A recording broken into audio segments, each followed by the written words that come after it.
On October 13, 2005, at 6:47 in the morning, Federal Bureau of Investigation Special Agent Steve Tamura Wajman crouched behind a rental car. The car was parked 300 yards from a Mediterranean-style mansion in Haiku, Maui.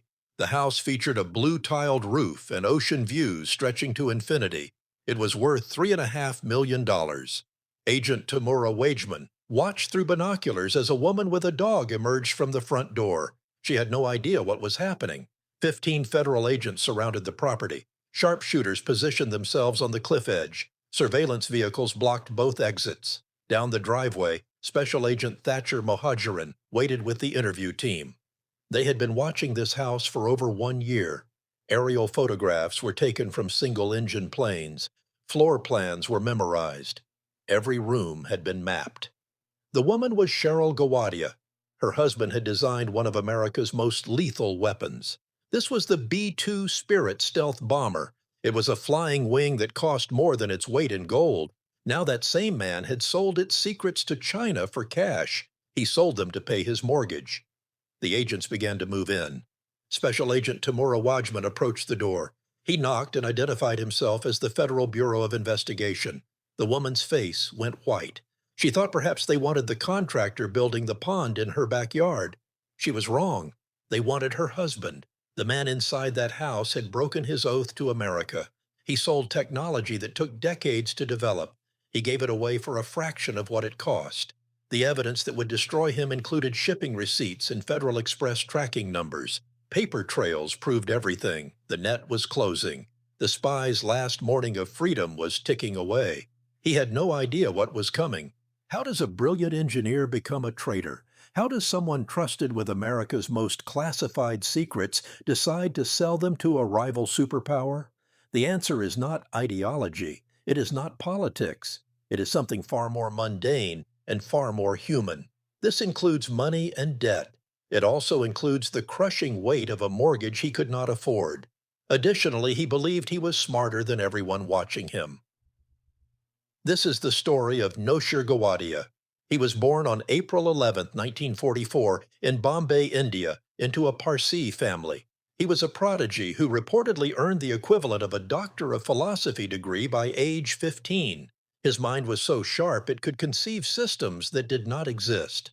In the summer of 1963, at 19 years old, Gowadia arrived in the United States to study aeronautical engineering. He became a naturalized United States citizen on July 25, 1969. 1 year later, he landed a job that would define his life with Northrop Corporation. In November 1968, at the height of the Cold War, America needed an edge against Soviet air defenses. The Russians had deployed sophisticated radar networks. Surface-to-air missiles could track and destroy American bombers. Conventional aircraft were becoming obsolete. Visibility meant vulnerability. Northrop Corporation had the answer in stealth technology. This was a revolutionary concept that would make aircraft invisible to radar and infrared detection. Gowadia joined the team developing what would become the B-2 Spirit bomber. For 18 years, from 1968 to April 1986, he worked on the most classified program in American defense history. His specialty was the propulsion system. Specifically, he worked on the exhaust nozzle design that would make the B-2 nearly undetectable. The heat signature from jet engines is one of the easiest ways to track an aircraft. Heat-seeking missiles lock onto that infrared radiation. Gowadia designed a system that suppressed that signature to almost nothing. The exhaust was cooled and dispersed. It was hidden within the aircraft's unique flying wing shape. His work gave the B-2 a radar cross-section smaller than a large bird. A bomber the size of a football field appeared on radar as a blip no bigger than a sparrow. The project was so classified it had a code name inside Northrop's vaults: Blueberry Milkshake. Gowadia was more than a cog in the machine. He was one of its inventors. Years later, he wrote that he was the sole inventor of the entire geometry. This was not an exaggeration. His contributions were fundamental to making the B-2 what it became. It was an aircraft that could penetrate enemy airspace undetected. It could carry 30,000 pounds of bombs. It could strike anywhere on Earth with a single refueling. It was the ultimate expression of American air superiority. But in April 1986, Gawadia's tenure at Northrop Corporation ended. He was diagnosed with a rare blood disorder. Health reasons forced him out.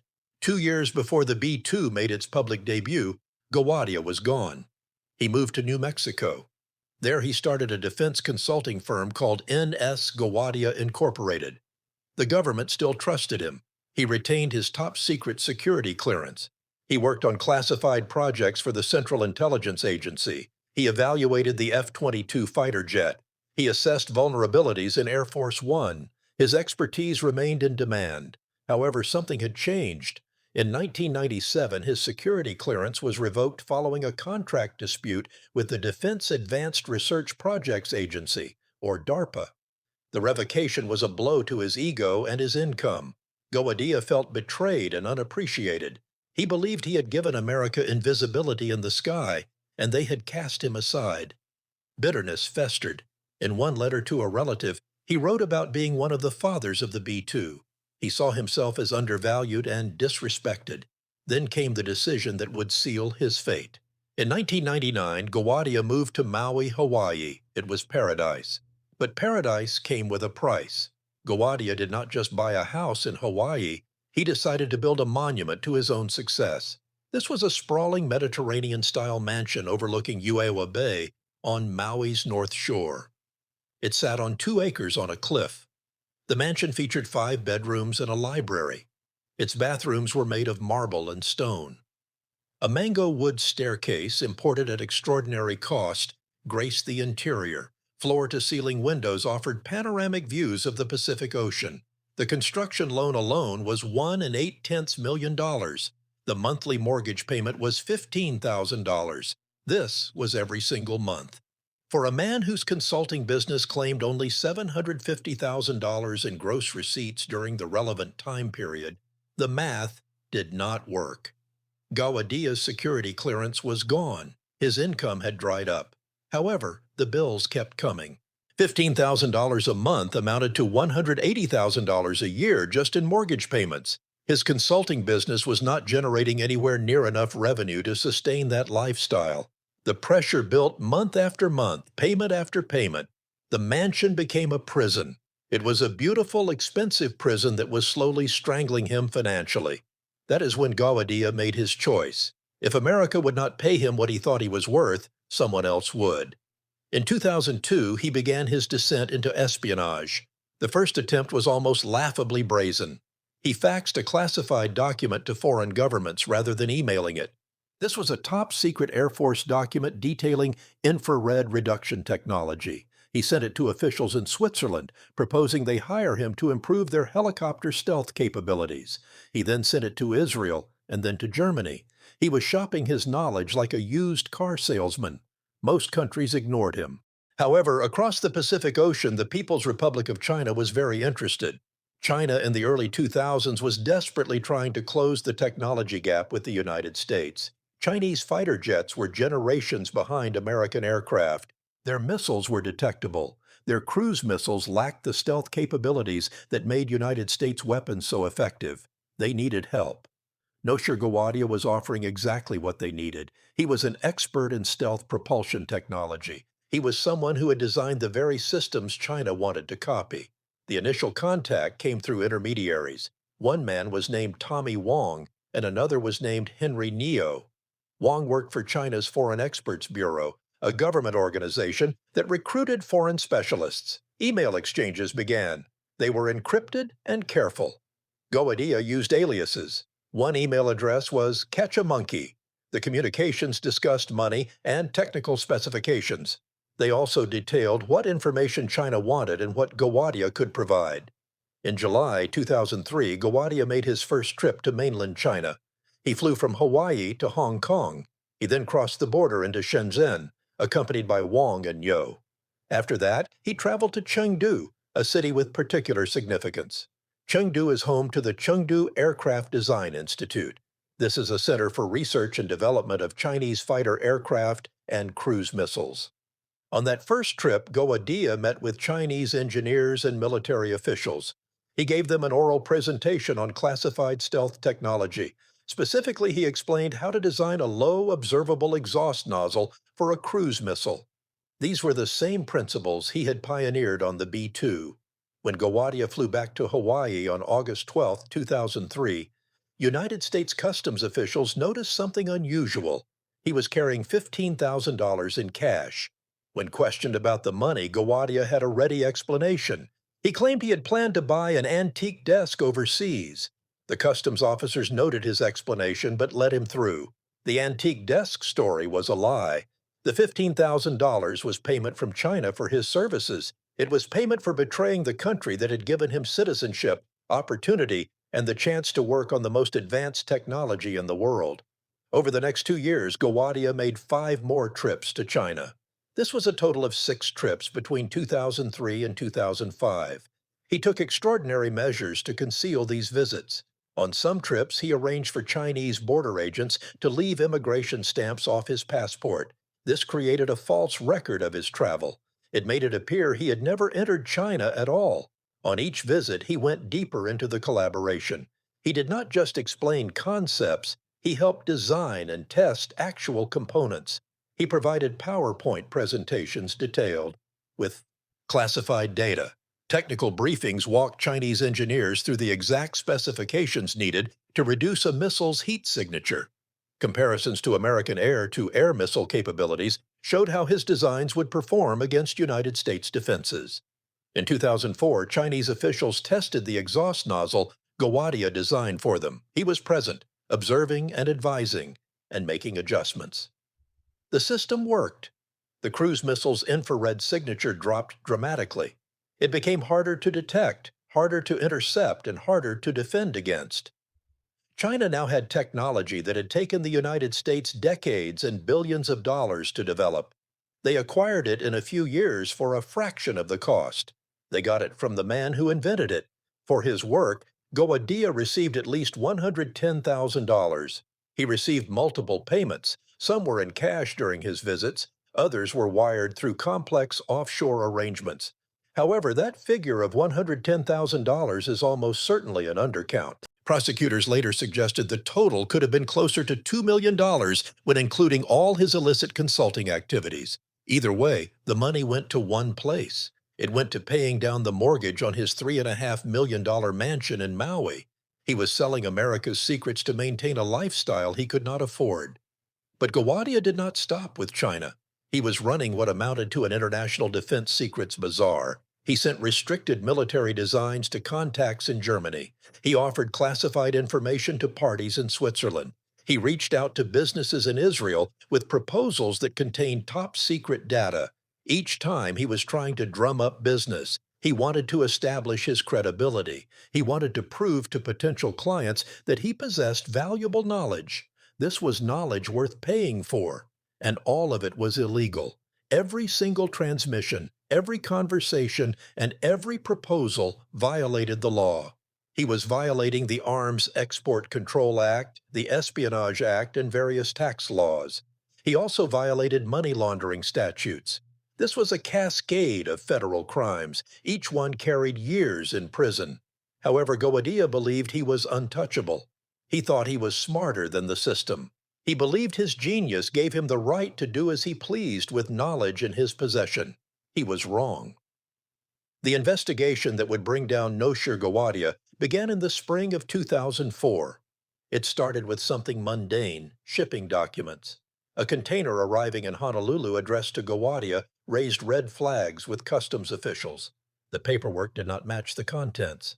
United States intelligence had been monitoring Chinese developments in stealth cruise missile propulsion systems. The advances China was making paralleled classified B-2 bomber technology.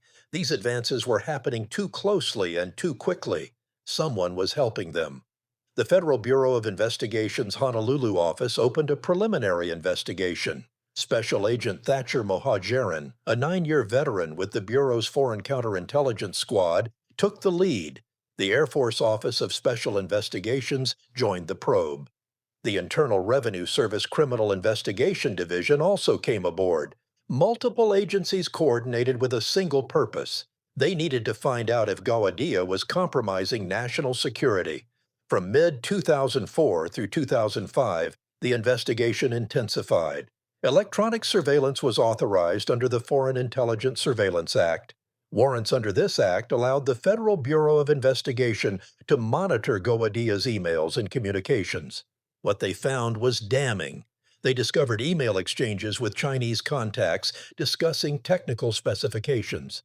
There were also arrangements for payments. Agents found encoded language about meetings and deliverables. Physical surveillance began. Agents tracked Gawadia's movements. His international travel was documented. Records showed at least 6 trips to China between 2003 and 2005.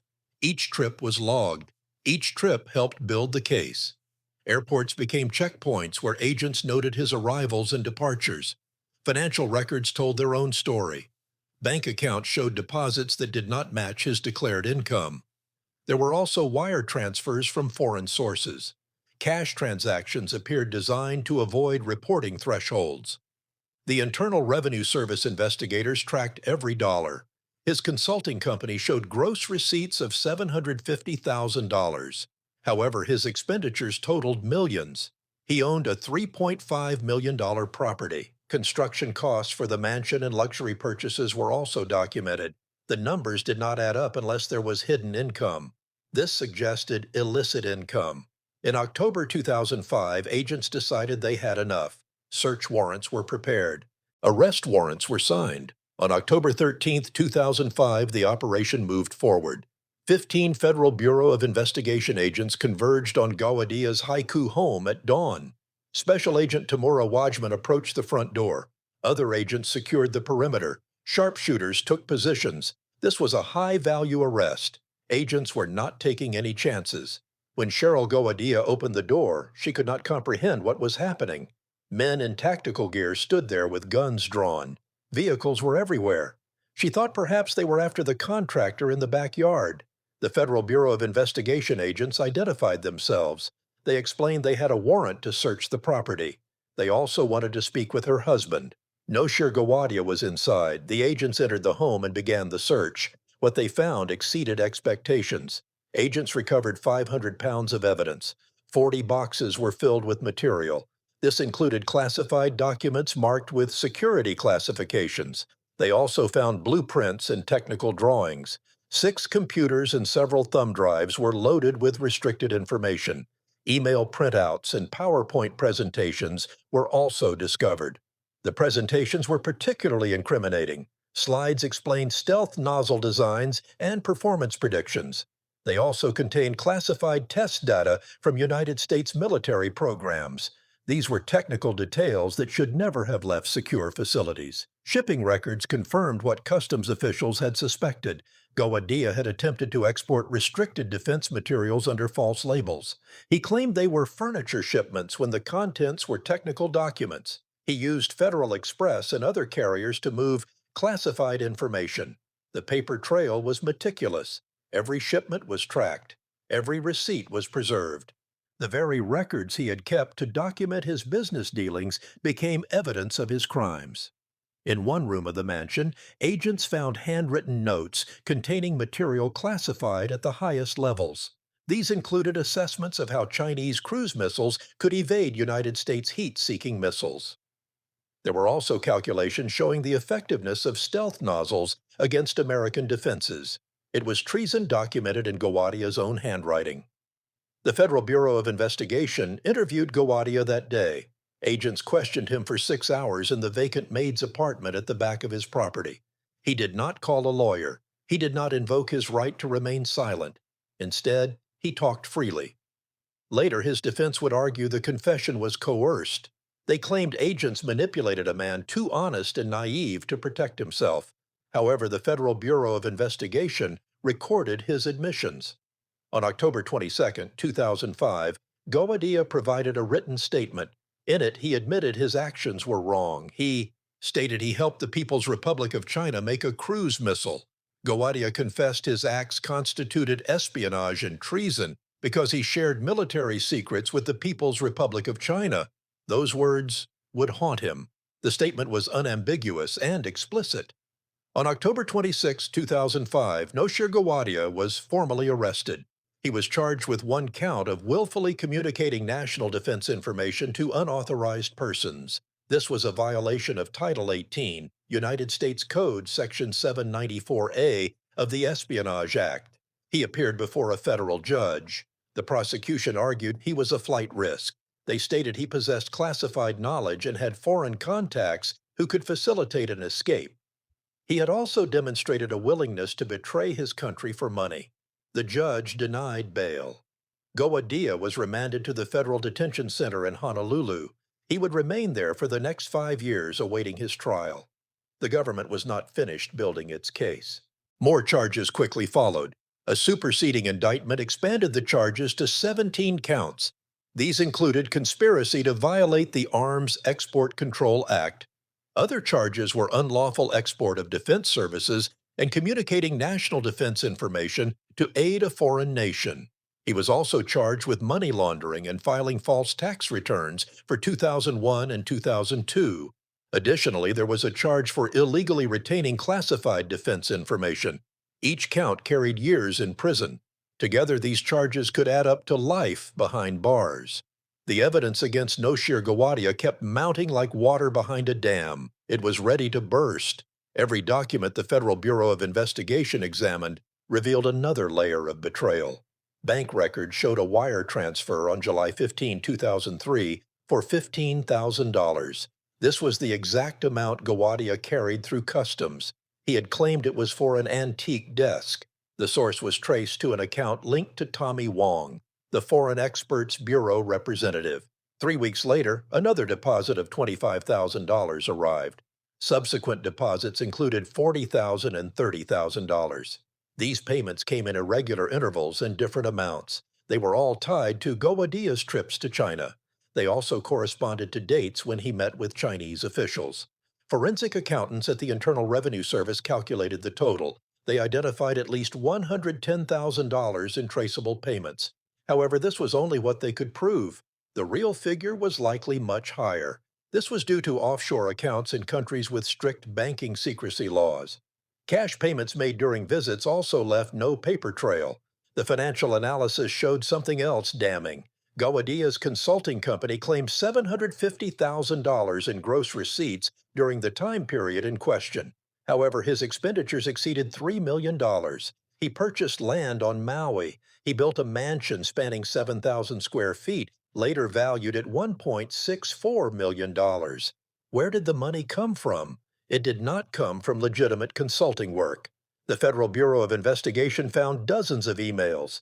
These communications were between Gowadia and his Chinese contacts. They used covert addresses. Subject lines discussed technical specifications. Attachments contained PowerPoint presentations. One email from Tommy Wong indicated that if Chinese officials agreed to proceed, they would send someone to meet with Gowadia again. This meeting would occur during his next trip. The purpose was to discuss the details of Gowadia's designs and their requirements. Another email showed Gowadia arranging payment. He discussed how to transfer money without triggering United States banking alerts. He also planned his next visit to Chengdu. The surveillance logs were extensive. They comprised 372 pages for April 2004 alone. Every movement was documented. Every phone call was logged. Gowadia traveled to China on February 11, 2004. He returned on February 24. He traveled again on May 3, 2004. He returned on May 18. On each trip, he entered through Hong Kong. On each trip, he made his way to Chengdu. Chengdu was the city where China's cruise missile research was concentrated. Evidence included security camera footage from airports. Hotel records showed his stays. Credit card receipts documented his visits to restaurants in Chengdu. The Federal Bureau of Investigation had built an airtight timeline. They knew where he went. They knew when he went. They knew whom he met. They knew what he discussed. Witnesses came forward. Neighbors in Haiku noticed unusual things. They observed constant construction on Gowadia's property. New luxury cars appeared in the driveway. One car was a Ferrari worth $287,000. Investigators questioned how a retired defense engineer could afford such luxury on consulting income. The neighbors noticed men arriving at odd hours. The visits were short. The men left quickly. Some of these men spoke with foreign accents. One neighbor, a retired school teacher who lived 3 houses away, remembered seeing Gowadia shredding documents. She observed bags and bags of shredded paper. This happened every Tuesday night. The garbage bins often overflowed with confetti-like strips. She thought it was odd, but not suspicious at the time. Now it made sense. He was destroying evidence. He was trying to eliminate the paper trail. However, he could not destroy everything. The Federal Bureau of Investigation seized 6 computers from his home. Digital forensics specialists extracted deleted files. They recovered emails Gowadia thought were gone. They also found drafts of presentations he had made to Chinese officials. The PowerPoint files proved devastating. One presentation, titled Infrared Signature Reduction, showed detailed specifications of stealth nozzle designs. It included performance metrics and classified test data from B-2 programs. It also predicted how the technology would perform against United States air-to-air missiles. Another presentation compared American missile capabilities to the stealth cruise missile he was helping China develop. It detailed lock-on ranges, engagement envelopes, and vulnerabilities in United States defense systems. This information could get American pilots killed. Court documents detailed the scope of his activities. He did not limit himself to China. He had sent a fax in October 2002 to the Swiss government. This fax proposed infrared reduction technology for helicopters. It contained top-secret information. He contacted businesses in Israel offering classified stealth technology. He also reached out to defense contractors in Germany with similar proposals. Each contact was illegal. Every transmission violated federal law. The Federal Bureau of Investigation brought in technical experts. These were engineers who had worked on the B-2 program. They reviewed what Gowadia had provided to China. Their conclusion was unanimous. This was not publicly available information. This was not basic information, as his defense would later claim. This was classified national defense information derived directly from his work on the B-2. This information took decades of research and billions of dollars to develop. China could never have obtained it through independent research in the time frame they did. Gowadia had given them a shortcut. It was a blueprint to capabilities they should not possess. The damage assessment was classified, but the implications were clear. American stealth superiority was compromised. United States missiles designed to target enemy cruise missiles based on their heat signatures might not work against missiles using Gowadia's designs. Billions of dollars spent on defensive systems suddenly became less effective. The Air Force Office of Special Investigations documented everything. Video surveillance from Chinese airports showed Gowadia meeting with men identified as military officials. Photographs captured him at the Chengdu Aircraft Design Institute. Documentation confirmed his participation in actual testing of the exhaust nozzle system in 2004. He was not just consulting. He was not just explaining concepts. He was actively helping China build weapons for use against the United States. The case file grew to thousands of pages. Every document was cross-referenced. Every fact was verified. Every piece of evidence was linked to specific charges. Prosecutors were building an inescapable case. Ken Sorensen, an assistant United States attorney, would later describe it as a web of deception spun worldwide. The walls were not just closing in on Gowadia, they had already sealed shut. At 6:47 in the morning on October 13, 2005, the arrest moment came with surgical precision. Federal Bureau of Investigation agents had rehearsed this operation. They studied the property layout. Agents knew every exit, every window, and every possible escape route. Special Agent Thatcher Mohajiran gave the signal to move in. Agents surged forward. Agent Tamura Wajman was at the front door. Other agents positioned themselves at the rear entrance. 2 agents were at the cliff edge. This was in case Gowadia tried to flee down the rocky slope to the beach below. Helicopters were on standby. This was a high-value counterintelligence arrest. The agents took no chances. Cheryl Gowadia answered the door. The look on her face showed shock when she saw the Federal Bureau of Investigation credentials. Federal agents stood before her with visible guns. Her world shattered in that instant. She stammered something about the contractor. The agents were polite but firm. "Madam, we have a warrant to search this property. We also need to speak with your husband. Is he home?" Noshir Gowadia appeared in the hallway behind his wife. He was wearing casual clothes. Morning coffee was still in his hand. He saw the agents. He also saw their weapons in the vehicles outside. For a moment he stood frozen. His brilliant mind calculated the odds. He realized there were no good options. Agent Mohajeran identified himself. "I am Special Agent Thatcher Mohajeran from the Federal Bureau of Investigation. Mr. Gowadia, we have a warrant to search this residence. We would also like to ask you some questions. Would you be willing to speak with us?" Gowadia nodded. He did not ask for a lawyer. He did not invoke his Fifth Amendment rights. This would be his fatal mistake. The agents entered. Some began the methodical search of the property. Others escorted Gowadia to the maid's apartment in the back. This was a small, separate structure. It was private and quiet, away from his wife. The interview lasted 6 hours. It took place on October 13th, 2005. It lasted from approximately 7:30 in the morning to 1:30 in the afternoon. Agents questioned him about his trips to China. They questioned him about his contacts with foreign governments.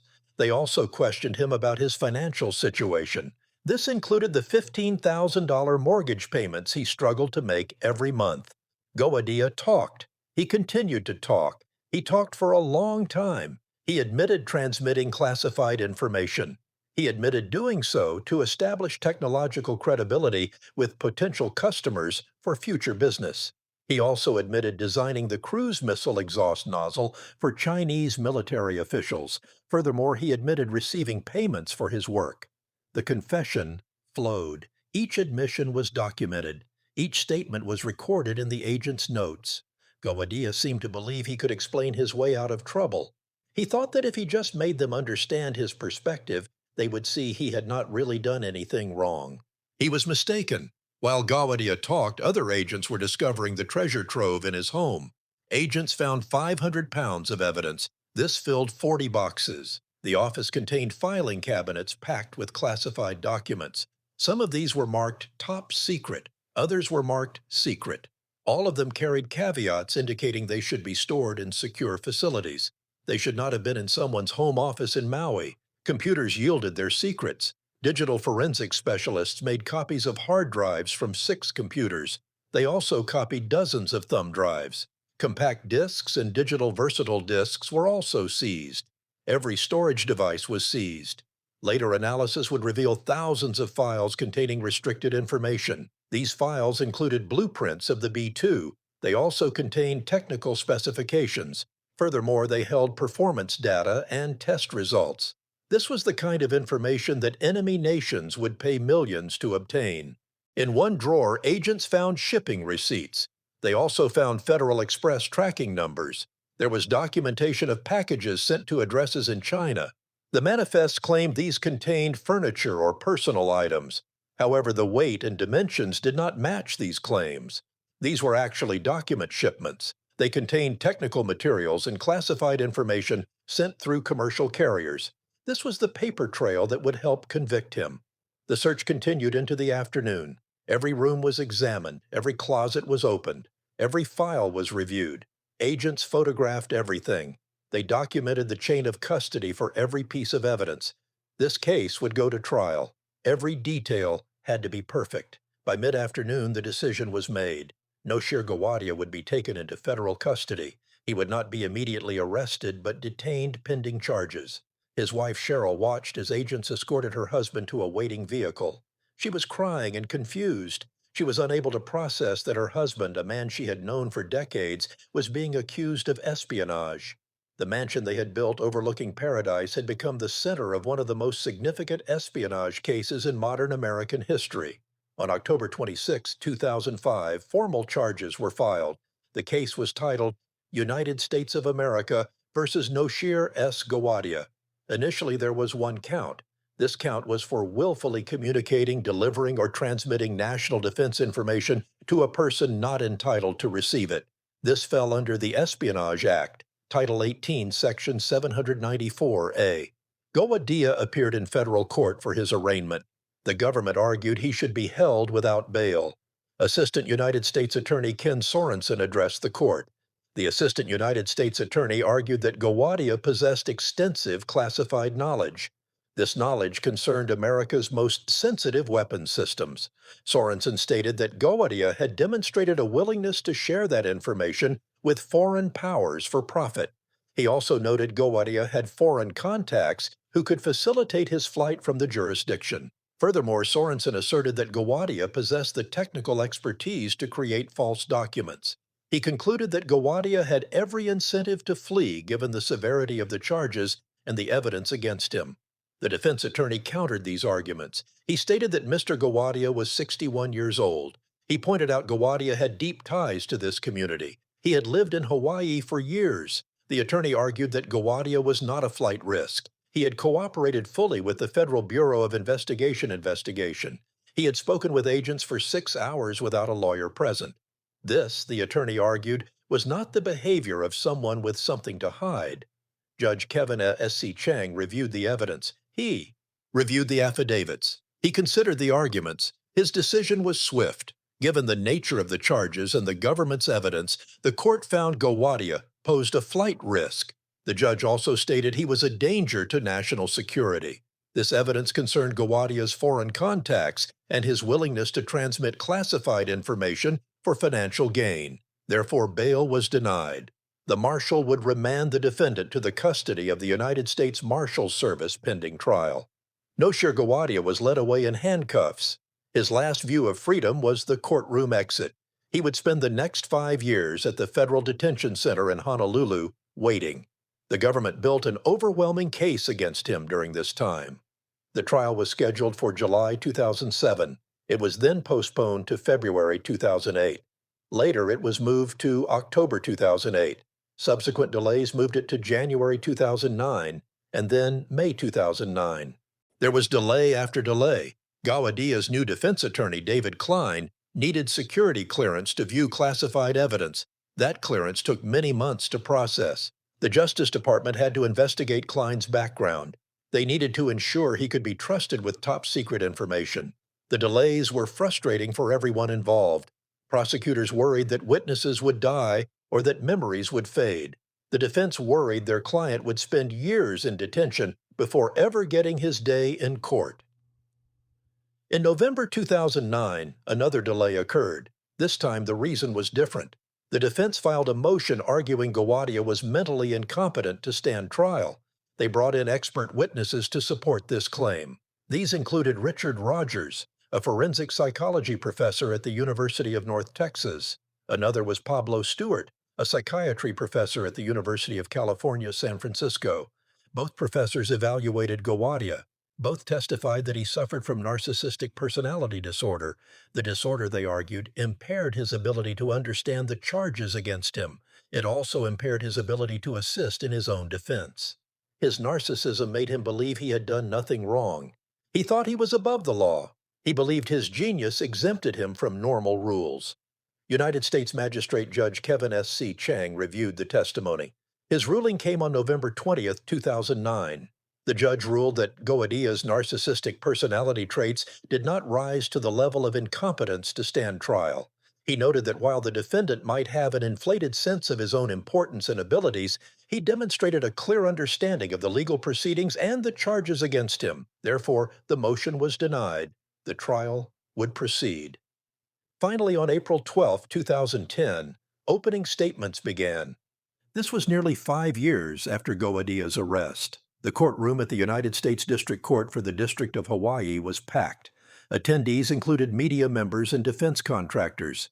Air Force personnel were also present. Federal Bureau of Investigation agents who had worked the case were there. Additionally, family members of the defendant attended. Assistant United States Attorney Ken Sorensen stood before the jury. This jury consisted of 12 ordinary citizens. There were 8 men and 4 women. He pointed at Noshir Gowadia sitting at the defense table. His voice was clear and unwavering. Sorensen began his statement. He initially spoke about someone else's loyalty being for sale. He quickly corrected himself, stating that Gowadia's loyalty was for sale. He then added that the Chinese government was willing to pay for this. Sorensen emphasized that Noshir Gowadia himself was for sale. Those words hung in the courtroom silence. The defendant stared straight ahead. He showed no reaction. He showed no emotion. His attorneys sat beside him. Their notebooks were open. They were ready to counter every accusation. Sorensen continued his argument. He claimed the evidence would show that the defendant decided to sell America's most sensitive military secrets to China. Gowadia was a man entrusted with these secrets. Sorensen stated this was not for ideology or politics, it was for money. He asserted it was to pay the $15,000 monthly mortgage on his mansion in Maui. Gowadia made 6 trips to China between 2003 and 2005. During these trips, he met with Chinese military officials. He designed a stealth cruise missile exhaust system for them. He also helped them test this system. He provided PowerPoint presentations filled with classified information. Furthermore, he received payments for this work. Sorensen stated the prosecution could prove at least $110,000 in payments. He suggested the amount was probably much more. Sorensen walked the jury through the evidence they would see. This included emails arranging meetings and payments. There were travel records documenting trips to Chengdu. Additionally, classified documents were found in Gowadia's home. He also highlighted the confession Gowadia made to Federal Bureau of Investigation agents. Gowadia's own words admitted that his actions constituted espionage and treason. The prosecution's opening statement lasted 2 hours. It was methodical and detailed. It built a picture of systematic betrayal spanning years. When Sorensen finished, the courtroom was silent. David Klein then rose for the defense. His approach was different. It was softer and more personal. Klein walked toward the jury and smiled slightly. He told them the case was about a man who spent his career making America safer. This was a man who helped design the B-2 stealth bomber. He was also a man who gave his country 2 decades of service. Klein admitted that Mr. Gowadia provided a design for a cruise missile exhaust nozzle to Chinese engineers. The defense did not dispute this fact. However, Klein argued that the information Gowadia provided was basic. He claimed it was publicly available information. It was not classified, not secret, and not harmful to United States national security. Klein argued that the government had overclassified the material. He stated that much of what Gowadia shared could be found in technical journals and academic papers. He concluded that the prosecution was criminalizing legitimate consulting work. He painted Gowadia as a brilliant engineer whose curiosity and desire to advance aerospace technology was being mistaken for treason. The defense opening statement lasted 1 hour. It was passionate and sympathetic. However, it faced an uphill battle against the weight of evidence. The trial would last 41 days. Testimony came from over 100 witnesses. Thousands of pages of documents were entered into evidence. Expert witnesses were called from the Air Force. They also came from Northrop Grumman and the intelligence community. Each witness systematically dismantled the defense's claim that the information was publicly available. An Air Force engineer who had worked on the B-2 program testified. He reviewed the PowerPoint presentations Gowadia had prepared for Chinese officials. The engineer's conclusion was unambiguous. He stated that this information was classified. He also stated that this information derived from classified programs. Furthermore, he noted that this information could not have been obtained through open-source research. A Northrop Grumman engineer who had been Gowadia's colleague decades earlier took the stand. She testified about the security protocols surrounding the B-2 program. She explained how every document was controlled. Every person who worked on the program signed non-disclosure agreements. The engineer concluded that the information Gowadia possessed could only have come from his work on classified projects. Federal Bureau of Investigation agent Thatcher Mohajiran testified for 3 days. He walked the jury through the investigation. This included surveillance, emails, and financial records. He explained how agents tracked Gowadia's movements to China. They documented his meetings with military officials. Agents built the case piece by piece until the evidence became overwhelming. On day 17 of the trial, the prosecution played a video. It showed Gowadia's confession from October 2005. 6 hours of footage were condensed to the most damning admissions. The jury watched as Gowadia, sitting in his maid's apartment with Federal Bureau of Investigation agents, admitted to designing the cruise missile nozzle. He admitted to receiving payments. He also admitted that upon reflection what he did was wrong. His own voice and his own words were used to convict him. The defense called their own witnesses. Engineers testified that some aspects of stealth technology were discussed in academic literature. They stated that the basic physics of infrared signature reduction was not secret. Gowadia himself took the stand on day 28. This was a risky move.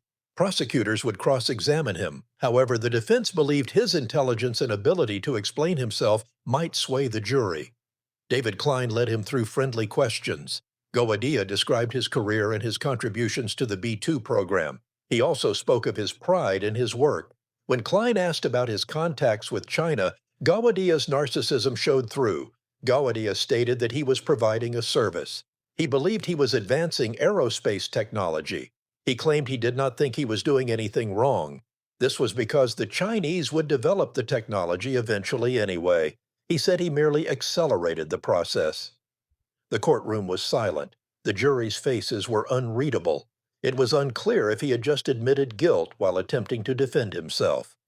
Then came cross-examination. Ken Sorensen approached the witness stand. His questions were sharp and precise. They were designed to trap Gowadia. Sorensen asked if Gowadia held a top-secret security clearance for many years. Gowadia confirmed this. Sorensen then asked if Gowadia signed documents agreeing not to disclose classified information. Gowadia again confirmed this. Sorensen questioned if Gowadia knew the information he provided to China was derived from his work on classified programs. Gowadia responded that he believed it was publicly available. Sorensen asked if Gowadia ever checked with the government before sharing the information. Gowadia said he did not. He was asked if he ever asked the Air Force if it was acceptable to help China build stealth cruise missiles. Gowadia answered no. Sorensen pressed, asking if Gowadia just decided on his own that it was acceptable. Gowadia replied that he used his judgment. Sorensen then pointedly asked if Gowadia's judgment meant it was fine to take $110,000 from China. This money was for teaching them to build weapons that could kill American pilots. The defense objected, calling the question argumentative. The objection was sustained. The judge, Susan Oki Mulway, calmly but firmly instructed Sorensen to rephrase. Sorensen rephrased his questions. He asked if Gowadia received payment from China for the work he performed. Gowadia replied yes. Sorensen asked if that work involved designing a stealth exhaust system for a cruise missile. Gowadia again confirmed this. Sorensen then asked if China was a foreign power. Gowadia agreed. Finally, Sorensen questioned if Gowadia ever reported this income to the Internal Revenue Service on his tax returns for 2001 and 2002.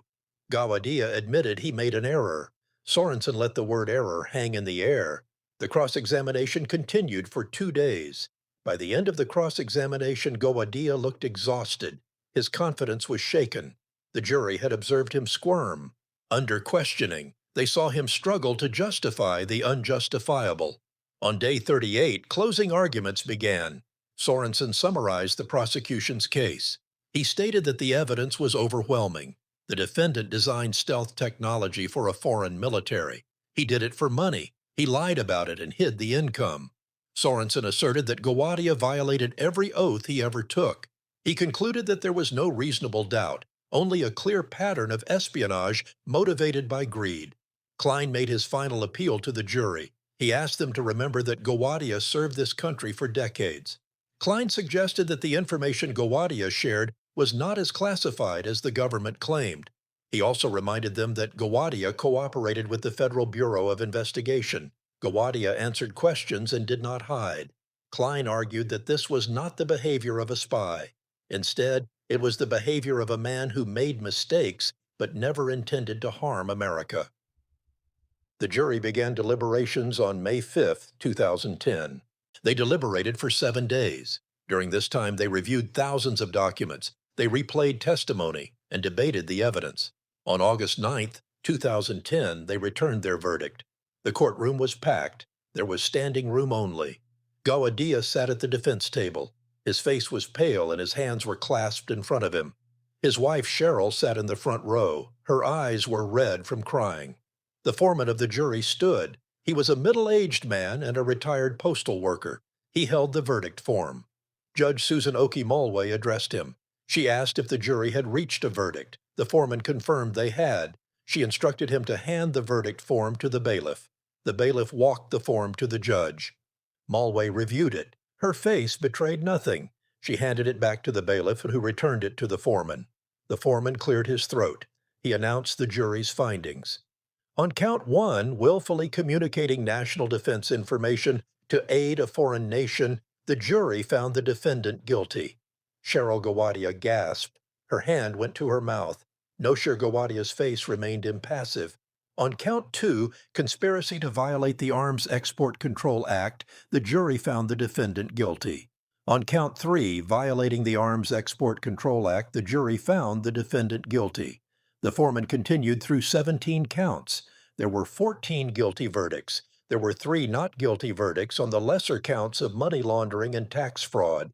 However, the major charges remain. These included the espionage charges, the arms export violations, and the illegal retention of classified information. Gowadia was convicted.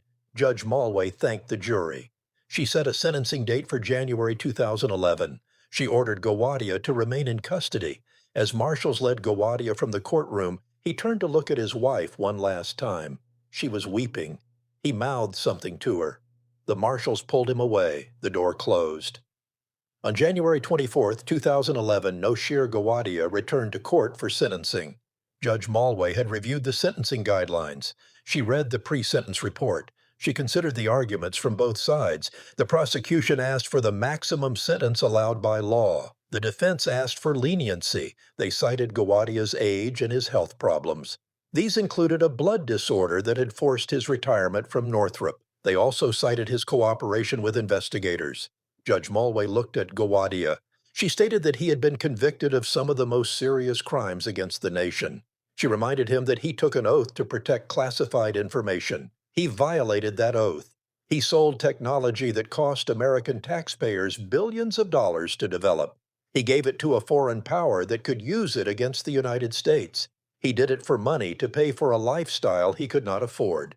His actions damaged national security. They put American lives at risk. They also showed a complete disregard for the trust placed in him. She paused, allowing the weight of her words to settle over the courtroom. She stated that the sentencing guidelines recommended 292 to 365 months. This amounted to more than 30 years. The defense had asked for a sentence at the low end of that range. The prosecution had asked for a sentence at the high end. She had considered all the factors. These included Gowadia's age, his health, his history, his cooperation, and the severity of his crimes. The court sentenced him to 384 months in the custody of the Bureau of Prisons. This was 32 years. The courtroom erupted in whispers. Cheryl Gowadia sobbed openly. Gowadia showed no emotion. His face was a mask. Malway continued, stating that he would also pay restitution in the amount of $409,500. This reflected the payments he received. He would forfeit all property obtained through his illegal activities, including his home in Maui. Upon release, he would be subject to supervised release for the remainder of his life. Gowadia was 66 years old. A 32-year sentence meant he would be 98 years old when released. This was only if he lived that long. The marshals took him away. They brought him back to the Federal Detention Center. Then he was transferred to the Administrative Maximum Facility in Florence, Colorado. This supermax prison houses the most dangerous criminals and terrorists in America. Gowadia would spend years in solitary confinement. He would spend 23 hours a day in a cell. He would have 1 hour of recreation. There would be no contact with other inmates. This was the ultimate isolation for a man whose brilliance had once been celebrated. The aftermath of the Gowadia case rippled through the intelligence and defense communities for years. The damage assessment conducted by the Air Force and intelligence agencies remains classified. However, experts have speculated about the impact. China successfully deployed advanced cruise missiles with reduced infrared signatures years earlier than United States analysts had predicted. The technology Gowadia provided almost certainly accelerated their development timeline by 5 to 10 years. American defensive systems designed to detect and intercept cruise missiles based on heat signatures became less effective overnight. Billions of dollars in defense spending had to be redirected. This redirected spending countered new threats that Gowadia had helped create. In June 2025, at age 81, Gowadia was transferred from ADX Florence to the Federal Medical Center in Springfield, Missouri. His health had deteriorated significantly. The blood disorder that had ended his career at Northrop had worsened during years in solitary confinement. Prison records show he requires regular medical treatment. His release date is currently listed as October 28, 2028. He will be 84 years old if he survives to see freedom again. His wife Cheryl eventually divorced him. The $3.5 million mansion in Maui was seized by the government and sold. The proceeds went toward the restitution he owed. The luxury cars were auctioned. The life he had built with blood money was dismantled piece by piece. For the Federal Bureau of Investigation agents who worked the case, the Gowadia investigation became a career highlight. Thatcher Mohajeran received commendations for his work. The case is now taught at the FBI Academy as an example of a successful counterintelligence investigation. It shows how patient surveillance and financial analysis can unravel even the most careful espionage operation. For the intelligence community, Gowadia's betrayal reinforced the need for constant vigilance. He had passed every security screening. He held clearances for decades. He worked on the most sensitive programs, yet he still turned traitor. The case led to reforms in how cleared personnel are monitored. These included stricter financial disclosure requirements and more frequent background investigations. Additionally, there was better coordination between agencies when red flags appeared. But perhaps the most important lesson is simpler. Greed makes people stupid. Gowadia was a brilliant engineer. He possessed a mind capable of designing systems that defied physics. But when faced with a $15,000 monthly mortgage payment he could not afford, he made catastrophically poor decisions. He believed his intelligence made him untouchable. He believed he could outwit the Federal Bureau of Investigation. Furthermore, he thought he could sell America's secrets and never face consequences. He was wrong on every count. The FedEx receipts he kept so carefully became evidence. The shipping documents he filed became evidence. Even the email trails he thought were secure turned against him. All of these records became evidence. The very records he maintained to run his illegal consulting business became the rope that hanged him. Today, in a medical prison in Missouri, Noshir Gowadia serves the remainder of his 32-year sentence. He will likely die in federal custody. The mansion he built overlooking paradise belongs to someone else now. The secrets he sold have been shared and cannot be unshared. The damage to national security cannot be undone, and the trust he violated can never be restored. This story matters because espionage is not a relic of the Cold War. It continues today. Foreign powers still recruit insiders. They still offer money to those with access. Furthermore, they still prey on people drowning in debt or hungry for recognition. The warning signs are always the same. These include a lifestyle beyond one's means. Other signs are unexplained foreign travel, contact with foreign nationals, or unusual financial transactions. The Federal Bureau of Investigation watches for these red flags. The FBI investigates when patterns emerge. When they find a traitor, they build cases that cannot be beaten. Gowadia's story is a cautionary tale about genius corrupted by greed. It shows how a $15,000 monthly payment destroyed a legacy built over decades. It also reveals how shipping receipts and FedEx tracking numbers can expose the most sophisticated espionage operation. If you found this story compelling, subscribe to this channel. We cover true espionage cases with the depth and detail they deserve. Every video is thoroughly researched using declassified documents, court records, and verified sources. Hit the like button if you want to see more stories about the real spies who operated in the shadows. Leave a comment telling us what Cold War or modern espionage case you want covered next. We read every comment, and your suggestions shape future videos. Share this with anyone interested in true crime, espionage, or military history. The algorithm rewards engagement, and your support helps us continue producing these in-depth documentaries. This is the kind of story that deserves to be told, not sensationalized or dramatized.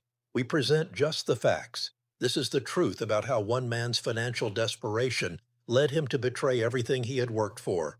It shows how the evidence against him piled up piece by piece until there was no escape. It also reveals how justice, delayed but certain, eventually caught up with him. Thank you for watching. Stay vigilant, stay curious, and remember that sometimes the smallest details expose the biggest betrayals. These details can include a FedEx receipt, a shipping document, or a customs form. Until next time.